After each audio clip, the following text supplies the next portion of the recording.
Okay, so good morning sa ating lahat. And of course, sa manonood at nakikinig sa ating program ngayong umaga dito sa Radio Veritas, magandang umaga sa ating lahat. Ako po si Father Ralph, konting introduction lang sa aking sarili. Ako po ay isang missionary priest. Ngayon po ay member ako ng clergy sa Diocese ng Novaliches. Dito sa Novaliches,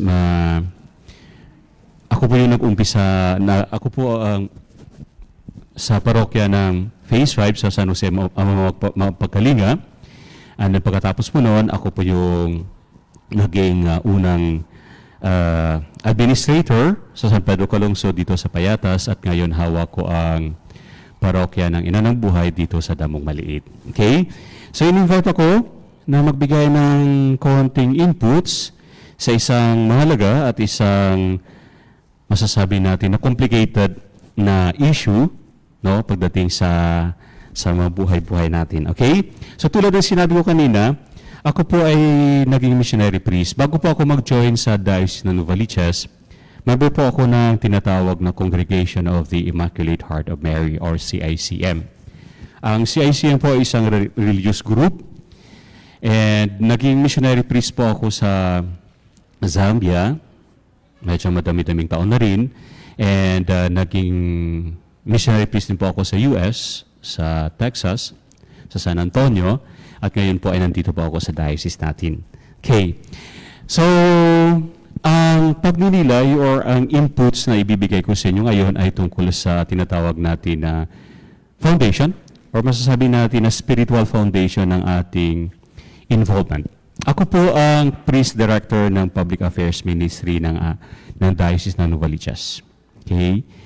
And since na-incarnate ako dito sa Diocese ng Novaliches, ay ibinigay na sa akin ng pinakamamahal natin na bishop, dati Bishop Tony, at ngayon si Bishop Roberto Gaa, ang ministry na ito ng Public Affairs. Basically, it's more of, masasabi natin na yung political na mukha ng ating simbahan sa ating diocese. Actually, since nag-aaral pa lang ako, marami ng katanungan kung bakit ba kailangan makikialam ang simbahan sa usapin sa politika. Nung nag-aaral ako sa theology, isa na rin ako sa mga naging candidates ng binigyan ng award sa mga political involvement. Ako ba masyado na siguro nakiki-involve ako sa mga usapin sa politics, no? Palagi na sa kalye, sa mga rallies and stuff like that. Nung ako'y nag-aaral pa lang. Hanggang sa ako'y naging pari, naging part na talaga ng aking apostolate ang usapin tungkol sa politika, Public Affairs Ministry. So ito yung siguro ang magiging topic na gusto kong bigyan diin. Kumbaga, marami kasi nagtatanong mula noon at siguro hanggang ngayon marami din sa mga parishioners natin ang tatanong, bakit ba kailangan makialam ang simbahan sa usapin sa politika? Okay? Since ito ang tinatawag natin na spiritual foundation, this is not a scientific or political or whatever kind of endeavor, but rather, isa ito sa mga inspiration na hopefully ay makapagbigay sa atin ng lalim ng ating pakiki-involved sa usapin sa politika. Okay? Ang maging inspiration natin ngayon, at alam naman natin lahat ang isa sa pinakakilala na parable sa ating Bible, no? Ito ang inspiration natin, ang the parable of the Good Samaritan. By the way, ang mga inputs na ibibigay ko dito ngayon, courtesy na rin ito sa iba't ibang mga seminars, mga studies, and of course, marami dito sa mga inputs na ibibigay ko, courtesy sa ibinigay ni Father Will, nung nagkaroon kami ng political education. Kasi ngayon, isa sa mga ginagawa ng ating simbahan, especially dito sa Philippines, ay nagkakaroon ng collaboration and coordination ng iba't ibang mga diocese. No? So meron tayong mga iba't ibang mga involvement, iba't ibang mga topics na pinag-usapan, especially tungkol sa politics. Okay? So ilan dito ay nanggaling sa kanya. Okay. So tulad ng sinabi ko kanina, ang maging inspiration natin, ako personally, ang pinakaunang inspiration every time na naki-involve ako sa political life ay yung panalangin na alam natin lahat. yung prayer na itunuro sa atin ng ating Panginoong Jesucristo. So for a start, no? Medyo late na ng konti, marami ng introduction ng Giovanni Father, but for a start, gawin natin ang prayer na yan. Okay? So ito yung personally ang inspiration sa aking gawain, and hopefully ito na rin maging inspiration ng bawat isa't isa sa atin. Okay? So short prayer lang na ako na mismo ang mag-lead, and then doon magmumula ang inspiration ko. Okay? Sige, let us put ourselves in the presence of God in the name of the Father, and of the Son, and of the Holy Spirit. Amen. Ang prayer na ating sasambitin, ang prayer na maging inspiration natin ay walang iba kundi ang prayer na alam natin, ang prayer na itinuro sa atin ng ating Panginoong Jesucristo, ang Our Father. Our Father, who art in heaven, hallowed be thy name. Thy kingdom come, thy will be done on earth as it is in heaven. Give us this day our daily bread, and forgive us our trespasses, as we forgive those who trespass against us. And lead us not into temptation, but deliver us from evil. Amen. In the name of the Father, and of the Son, and of the Holy Spirit. Amen. Okay? Sige po. So, sa first part ng prayer na Our Father who art in heaven, hallowed be thy name. Thy kingdom come. Thy will be done on earth as it is in heaven. Very beautiful, di ba? No? Kung sa Tagalog pa, sundin ang loob mo dito sa lupa para nang sa langit. In other words, kung ano pala ang ginagawa natin dito sa mundong ito ay pagsasabuhay ng kalooban ng Ama doon sa kalangitan. Thy kingdom come, thy will be done on earth as it is in heaven. Okay, bago pala ako magpapatuloy, baka mayroong mga questions online, pwede nyo i-punch in sa akin para maganda na rin ang magiging flow ng ating discussion. Kasi paminsan-minsan kapag tuloy-tuloy, medyo mahirap eh. May maganda may konting diversion ng konti, may mga questions kayo online, papadala nyo lang dito sa Facebook ng Radio Veritas. Okay? At andito naman si Camille, si Koy, na magbibigay sa akin ng mga questions na pwede nating sagutin mamaya. Okay? Sige. So, balikan natin doon. Thy kingdom come, thy will be done on earth as it is in heaven. Sundin ang loob mo dito sa lupa para nang sa langit. Mapapansin natin na una dito sa lupa, katulad ng pagsasabuhay ng kalooban ng Amang nasa langit. So lahat ng ginagawa natin, ulitin ko, my dear brothers and sisters, at kasama na ito ang ating political involvement. As a Catholic, as a Christian, our perspective, our inspiration is that sundin ang kalooban mo dito sa lupa para nang sa langit. Diba? Yun ang naging personal motivation ko mula noon hanggang ngayon. Kumbaga, bakit ba nakikialam si Father? Bakit ba nagsimbahan natin ay masyadong nakikialam sa politika? Yes. We are all tasked, lahat tayo ay inaanyayahan, inatasan na maki-involve sa gawain sa ating lipunan. Okay? Ang ating pinakamamahalan sa Tupapa nga, napakaganda ng kanyang invitation, no? Para sa ating lahat.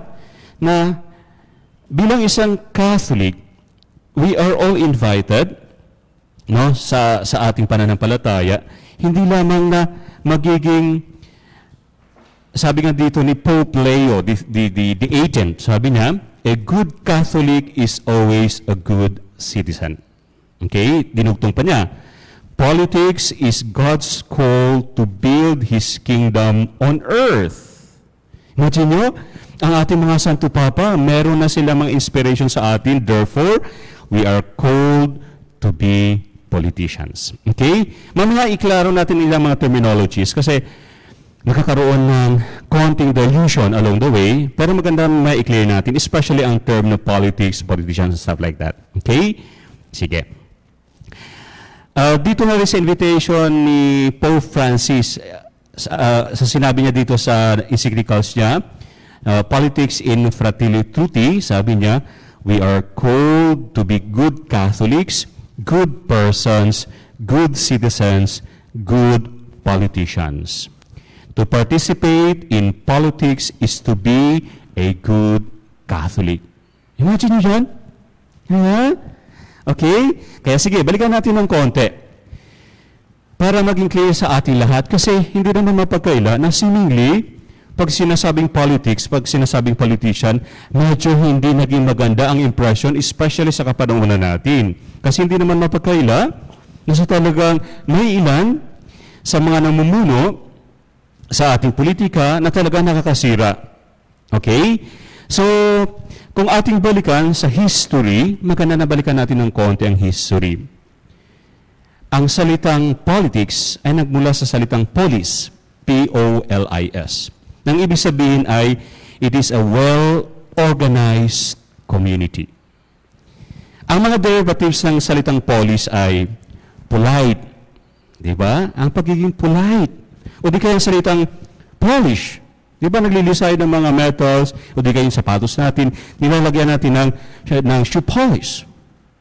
Pinapakintab natin, pinapaganda natin. Polite.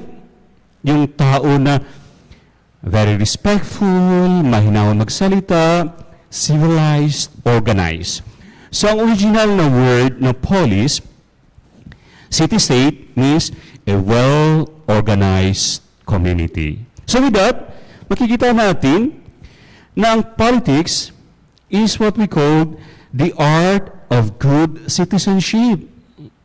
Politician is a model citizen. Policy, no, ito yung ginagawa, is supposed law to hold good citizens. Ito yung mga batasan na makapag-create ng good citizen. Mga police, di ba? Diyan din nanggaling ang salita ng police. Law enforces to ensure good citizenship. Di ba? Napakaganda, no? Balikan talaga natin ang original na meaning ng salitang politics. It simply means to be a well-organized community. Consequently, diyan natin ma-appreciate ang panawagan ng ating Santo Papa, a good Catholic is always a good citizen. Kaya, sabi niya, ulitin ko ha, politics is God's call to build His kingdom on earth. Therefore, we are called to be politicians. We are called to organize a community that is polite, respectful, civilized. Diba? At ito ang invitation sa ating lahat. Hindi mawala yan, my dear brothers and sisters, okay?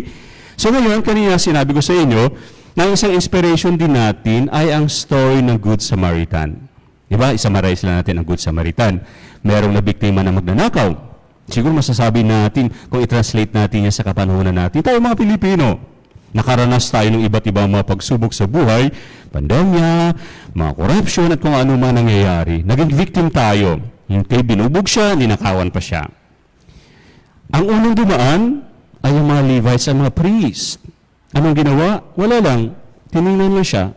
Dumaan lang sila. Ano ang sumunod na dumaan? Yung isang Samaritano. Samaritano, hindi nga siya Kristiyano, hindi na siya belong sa mga tinatawag na mga good people at the time.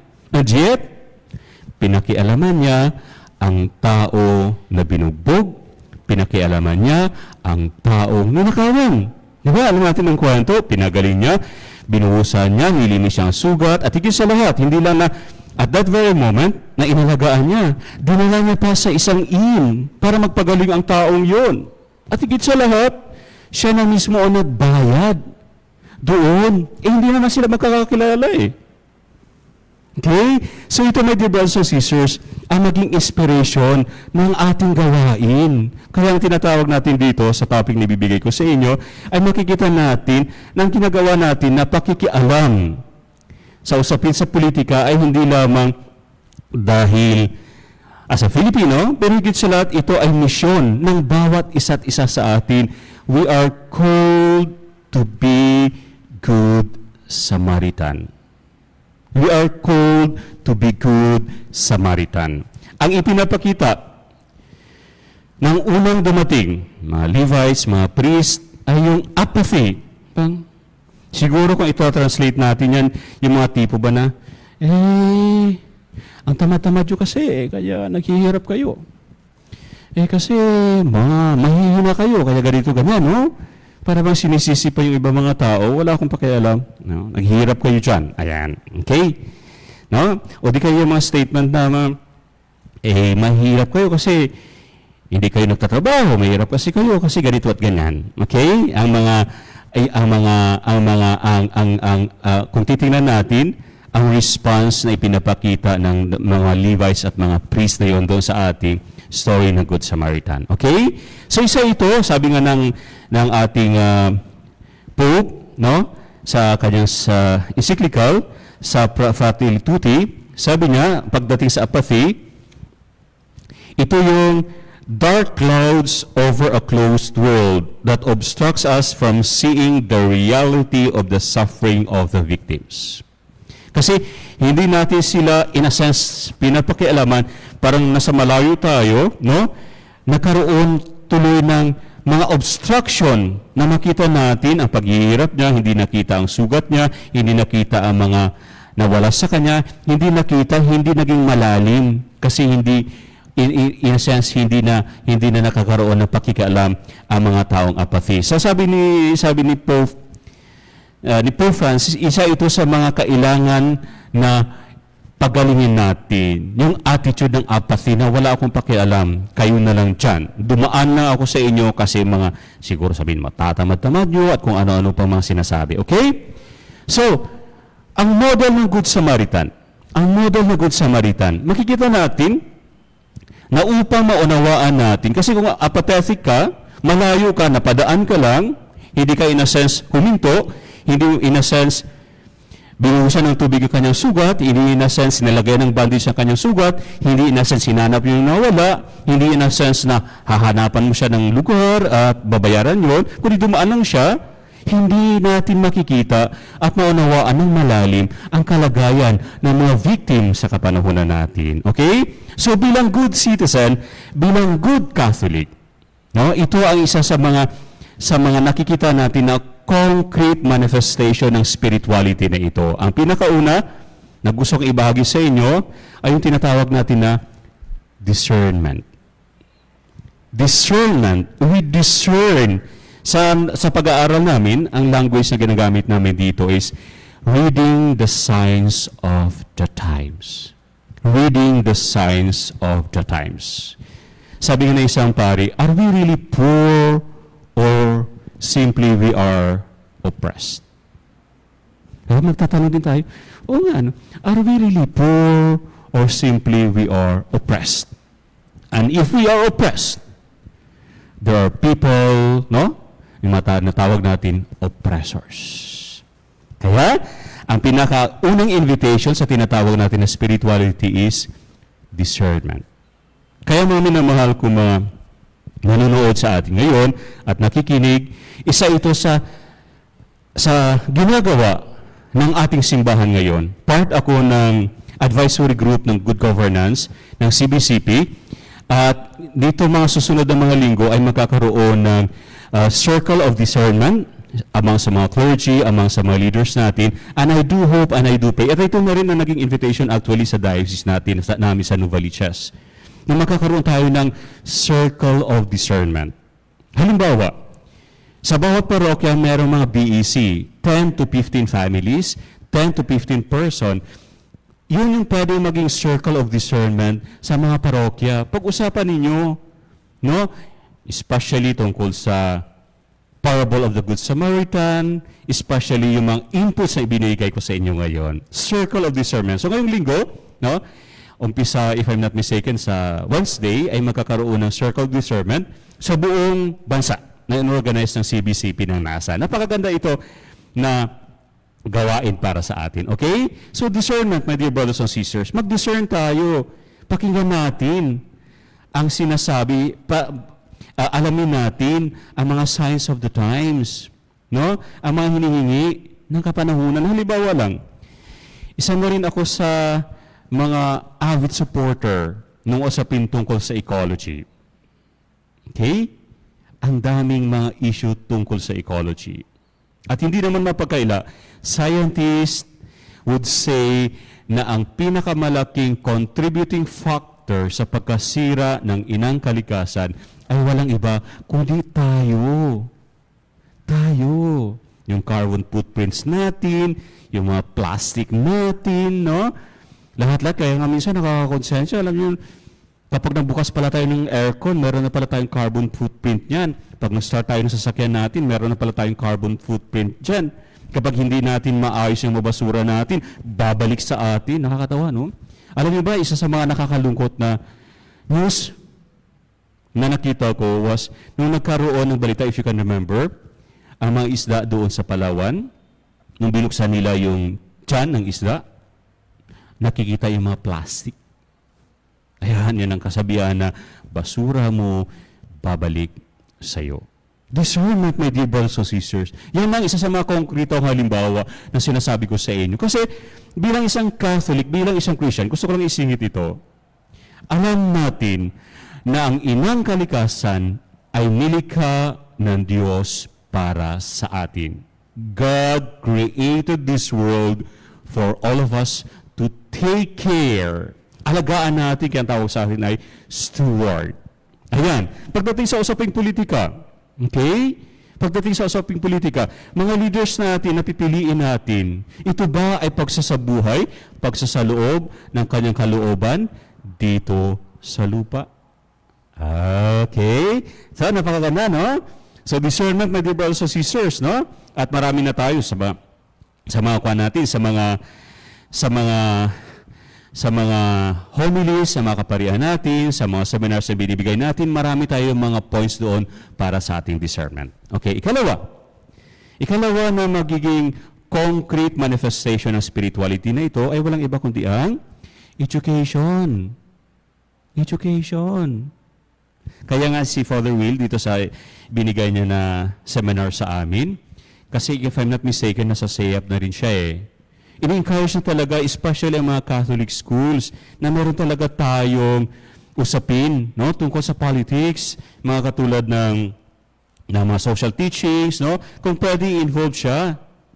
Kung pwede i-involve siya sa mga pagtuturo, no, especially sa mga kabataan natin. Kasi at a very young age, kailangan meron ng malalim na kaalaman ang mga kabataan natin pagdating sa usaping politika. Basahin ko lang sa inyo dito ang isang napakagandang inspiration. Basahin ko sa inyo mula ito sa PowerPoint na binigay ni Father Will. Sabi niya dito, ito naman ay mula kay Noam Chomsky. Sabi niya, ang ganda nga eh, nakakakonsensya. Sabi niya, we were more genuine Catholics when we were celebrating Masses at the catacombs than we started celebrating Masses at the huge cathedral. Okay? Medyo talagang malalim ang kanyang mga no? Kaya nga, no, mula noon hanggang ngayon, totoo pa rin ang kasabihan that information is power. Okay? So education, mag-aral tayo. No, alamin natin ang mga usapin tungkol sa politics at sana lang maging maalam din tayo kasi masyadong marami na ngayon ang mga fake news na kumakalat. Okay? Education. At ikatatlo, na konkretong pagsasabuhay ng spirituality na ito, at dito sa diocese natin, very strong ito. No? Yung tinatawag natin na ubas, ugnayan ng barangay at simbahan. Nasa local level. Okay? Kaya kailangan natin pakikialam. Kaya balikan natin ng konti yung term na pakikialam kasi marami nang nagamit na term si Father. And sad to say, katulad na rin ng term na politics, nagkaroon na siya ng delusion. Ngayon naman, ang term na pakikialam ay meron din delusion. Pakikialam, what it is not. Una, ang pakikialam, it is not about gossiping. Hindi yun pagkikipagchismisan. It is not about fake news. It is not about prying on private lives. Pakikialam is about participation in governance, critical vigilance, no? Inseparability between politics and being good Catholics. Kailangan natin makialam. And in a very concrete way, no? Especially sa mga local government, sa mga maliit na mga usapin, ay yung ugnayan ng barangay at simbahan. Yung tinatawag natin na ubas. Okay? Marami na ito dito sa diocese natin. If I'm not mistaken, isa tayo sa mga nag-umpisa ng ubas na ito, ugnayan ng barangay at simbahan, courtesy ng late DILG Secretary Ches Robredo. We are grateful na talagang nagkaroon ng opportunity ang ating diocese at si late Ches Robredo, yung DILG Secretary sa time ni Noynoy, na nagkaroon ng ganitong usapin ng ugnayan ng barangay at simbahan. Okay? Sabi nga ni Father Tony, yung vicar sa pastoral affairs ng diocese, ang ubas ngayon sa diocese ay nagkaroon na ng bunga. Ang bunga ng ubas ngayon ay bayabas. No? Mga gawain ito, mga konkretong pagsasabuhay. Halimbawa, isa sa mga konkretong isinasabuhay ng ubas na ito, if you can remember, nung dumating sa peak, yung mausapin tungkol sa mga tukhang-tukhang, okay? Marami mga families ang nawalan, namamahal sa buhay dahil sa mga namamatay dahil sa tukhang. And of course, may namatay doon, ibig sabihin may mga naiwan na mga asawa, mga anak, no? Kaya nga sa ating diocese meron tayong akap, no?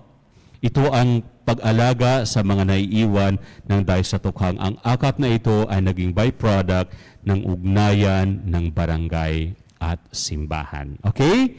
Ayan, so malapit na ako matapos. Binigyan ako ng 40 minutes. 2 minutes na lang ang meron sa akin. Isamaris ko lang ng konti, no? Wala ba tayong mga question? Wala pa naman so far? Okay, sige. Oo.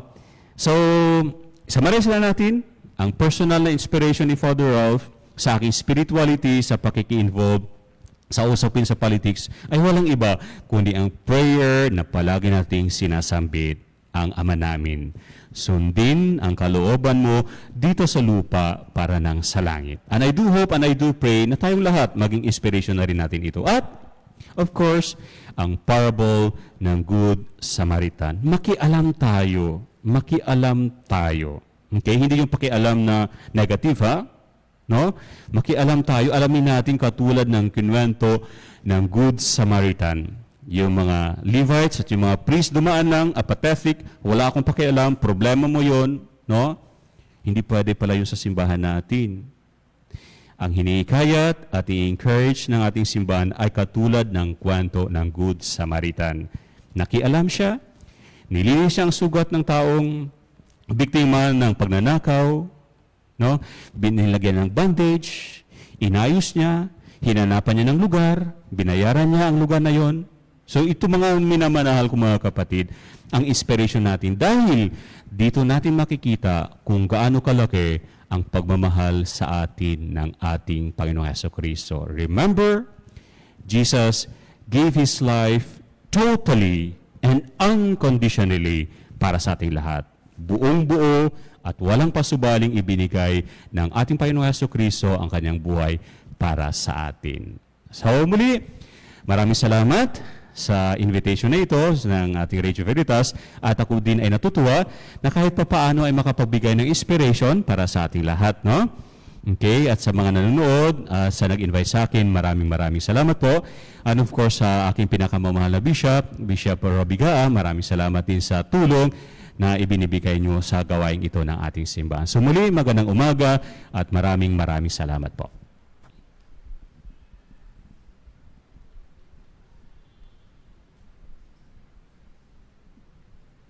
Amen. Amen. Ayan. Maraming salamat po kay Father Ralph sa kanyang informative at napakagandang spiritual talk. Yes, kaya naman sa mga kapanalig natin na nagbabahagi po ng ating live streaming, maraming salamat po at syempre, salamat po sa ating mga benefactors din sa ating foundation po ng Radio Veritas. Yes, at sa mga nais Kaya mo po... yan, Camille? Ayan, sa mga nais po magbigay ng kanilang pledge of support para sa Kapanalig Community, ay mag-chat lamang po or mag-comment sa ating Facebook Live. Yes, syempre. At maraming salamat po pala. Kunin natin lahat ng pagkakataon na makapagpasalamat po tayo. Yes, at ang daming nag-comment pala, Pari Koy, sa ating Facebook Live, na napakaganda daw po ng boses ni Father. Oo, ang ganda nga po ng boses ni Father. Buong buo. Yes, pwede daw po kayo, Father, mag-anchor dito sa Veritas. Yes po. Dahil po sa boses mo. Ilalakad daw po ni Camille, Father. Biro lang po, Father. Ayan. At syempre, ayan, thank you po kay Father Ralph. God bless daw po. Galing kay Kapanalig Doris Nepasina. At saka kay maraming salamat po, Father Ralph Mestosamente. Galing po yan kay Kapanalig Henet Mian Aragdo Nicanor. Ang dami nagmamahal kay Father, no? Yes, ayan. Father, paano po magkaroon ng ganyang boses? Ayan. Pwedeng pang ano no, si Father, pang Oo nga voice eh. over. Oo, tama. Ayan, may kapanalig tayo na nag-comment dahil nga nag-plug tayo kanina ng Ng ating Veritas Veritas Belen. Belen. Ayan, si Kapanalig Lali Peralta. Dahil birthday ko po bukas, Mag-avail po ako ng Christmas Belen, pa-birthday gift ko sa sarili ko. O, ayan na. Ayan. Antayin natin. In-screenshot ko, Tita Lali. Ayan, sa ating mga kapanalig, napakaganda din pong regalo po ito. Pangregalo sa inyong mahal sa buhay, Yes. para paalala po na kahit po ganito kahirap ang ating pinagdadaanan, meron pa rin pong liwanag. Meron nga ako nakausap na kapanalig, sabi niya nga maganda ang proyekto ngayon ng Kapanalig Kapanalig Community. dahil about dun sa Veritas Belen, makakapag-avail, tapos makakatulong sa foundation. Yes. At speaking of Veritas Belen, kami po ay mamimili ng makakatanggap ng Veritas Belen. Isang tao lang to napakaswerte. At Yes, makaka-receive ayan. din po ng 3 pillow, Pillow, yes. sa mga puyat. Sa mga mahilig matulog, in the joke lang. Oo. Ayan, napakaswerte po ninyo. Dahil kami rin po, gusto po namin sumali sa raffle na ito para manalo ng Veritas Belen. Totoo, kahit Dahil ako po, dahil nga limited stock po tayo ngayon, ayan, binigyan po namin ng pagkakataon. Siyempre, dahil po sa ating mga kapanalig na nanonood, may chance din po kayong manalo. Yes, amen. Ayan, Kaya naman, amen. i-share niyo na po. I-share. Yun lang namin Yes. yung request natin. I-share. Yes, tama yan. At sa ating mga viewers na hindi pa kapanalig member, nako, magpa-member na po kayo. I-comment lamang po ang inyong cellphone number o di kaya ay mag-message directly sa ating page na Kapanalig Community. Nako, thank you din po sa ating department heads na si Miss Apple Estrella sa Yes, ito, tawagin ang natin. isa sa napakaganda Oo, sa yes. Kapanalig Community. Maganda na, basta maganda buhok, maganda muka, Maganda lahat. Yes. At pasalamatan din natin yung mga kasama natin sa likod ng Yes, camera. maraming salamat syempre kay Brother Roniel sa kanyang opening prayer Yes, kanina. kay Miss Erica, Miss kay Erica Edison Quero, Cabiles. at kay Brother Lloyd Hello, Gomez. Brother Lloyd. Ayan, ingat ka po dyan sa Hong Kong. Biro lang, nasa kanila po siya ngayon, rest day niya po ngayon. Yes. At ito maraming na. salamat din po kay Miss ba may- Anlene. Kay Miss Anlene at kay Sir Nakalimutan yung pangalan. Kay Sir Angelo. Yes, Sir ayan. Angelo. Thank you, Sir Angelo. Thank you po, At Sir nandito ka po, Angelo. Thank you. At Nagantayan eto na, wag tayo natin dun. wag Ayan. natin patulugin. Wag natin patagalin. Yes, Siyempre, tuloy-tuloy kung na. sino ang mananalo ng 3 pillow. 3 pillow. Oo. Congratulations kay Kapanalig Luisa Agustin. At ang ating next winner, walang iba kundi si Kapanalig Marieta Boreres. At ito na nga ang maswerte sa bunutan, walang iba kundi si Kapanalig Floser Pita Makaspak. At ito na ang mananalo ng ating Veritas Belen. Belen. Talagang walang iba. energy na pag Oo, Veritas hype Belen. na hype. Ayan. Walang iba. Kundi si Napakaswerte. Kapanalig Amor Mantele. Mantele. Congratulations po, Tita Amor. Ayan, congratulations po sa Kita-kita inyo. niyo po, binunot ko po sa sa babasaging bunutan. Ayan, maraming salamat po mga kapanalig sa inyo pong pagsuporta Yes, sa ating Kapanalig amen. Day ngayong buwan ng September. Kaya naman po mga kapanalig, tuloy-tuloy lamang po. Nood po kayo ulit sa ating Online Kapanalig Day. Yes, online Kapanalig Day. Opo. At salamat sa po pala October. ulit sa ating mga social media department or social media team, kay Sir Angelo at kay Miss Anlene. Anlene, yes. At syempre, Parang piling ko si Anlene naman makakalimutan. Ang hirap talaga pag nagkakaedad makakalimutin. ayan mga kapanalig muli, kami po ang inyong kapanalig na sina Coy Lopez. at Camille Mongcal. Maraming salamat po at kita-kits po sa susunod na online Kapanalig Day. Bye-bye!